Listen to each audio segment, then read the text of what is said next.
مینار، وہ مقام جو اس زمین پر شیطان اور اس کے لشکر کا ہیڈ کوارٹر ہے۔ ان میناروں کے ذریعہ پوری دنیا میں بدی کو کیسے عام کیا جاتا ہے۔ عراق کے قدیم قومیں اس مینار کو مقدس کیوں سمجھتی ہیں، اور ہٹلر کی نازی فوج ان میناروں کی تلاش کیوں کر رہے تھے؟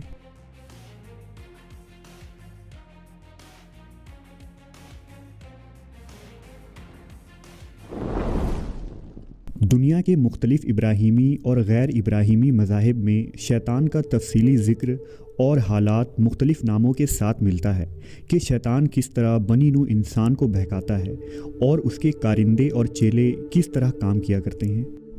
اہل کتاب اور قدیم کنانی عقائد کے مطابق شیطان دنیا کے 7 مقام کو اپنے مراکز کے طور پر استعمال کرتا ہے۔ یہ مقام دنیا کے مختلف ملکوں اور جزیروں میں پھیلے ہوئے ہیں، اور شیطان جب سے اس زمین پر آیا ہے یہ مقامات شیطان کا ہیڈ کوارٹر ہے۔ انہی 7 مقامات کو شیطان کا مینار یا 7 ٹاورز آف ڈیول کہا جاتا ہے۔ لوگوں کے درمیان فساد پھیلانے اور پوری دنیا میں اپنے شر و فتنہ کو پھیلانے کے تمام تر منصوبہ بندی شیطان انہی 7 میناروں میں انجام دیتا ہے۔ اس عقائد کی تائید نہ صرف اہل کتاب اور قدیم مذاہب کرتی ہیں بلکہ مسلم صوفیہ اور محققین بھی ان 7 میناروں کو تسلیم کرتے ہیں۔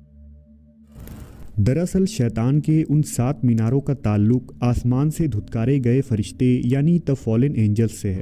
چنانچہ ہمیں یہ جاننا ہوگا کہ فالن اینجلز آخر کون تھے۔ فالن اینجلز یا باغی فرشتوں کا ذکر عبرانی بائبل میں تو موجود نہیں، لیکن یہودیوں کی ایک قدیم آسمانی صحیفہ بک آف انوک میں ان باغی فرشتوں کا ذکر ملتا ہے، جس کے مطابق انسانوں کی تخلیق سے بھی پہلے خدا نے فرشتوں کی تخلیق کی تھی، جن میں لوسیفر نامی ایک خوبصورت اور ذہین فرشتہ خدا کا سب سے مقرب بندہ تھا، جو خدا کا سب سے زیادہ پیارا تھا۔ لوسیفر تمام فرشتوں کا سردار تھا اور اس کے پاس بے پناہ علوم تھے۔ جلد ہی لوسیفر اپنے علم اور طاقت پر غرور و تکبر کر بیٹھا، لہذا وہ خود کو خدا سے برتر کہنے لگا اور اپنے تخت کو خدا کے تخت سے بھی بلند کرنا چاہتا تھا۔ وہ خود کی بڑائی چاہتا تھا۔ لوسیفر نے دوسرے فرشتوں کو بھی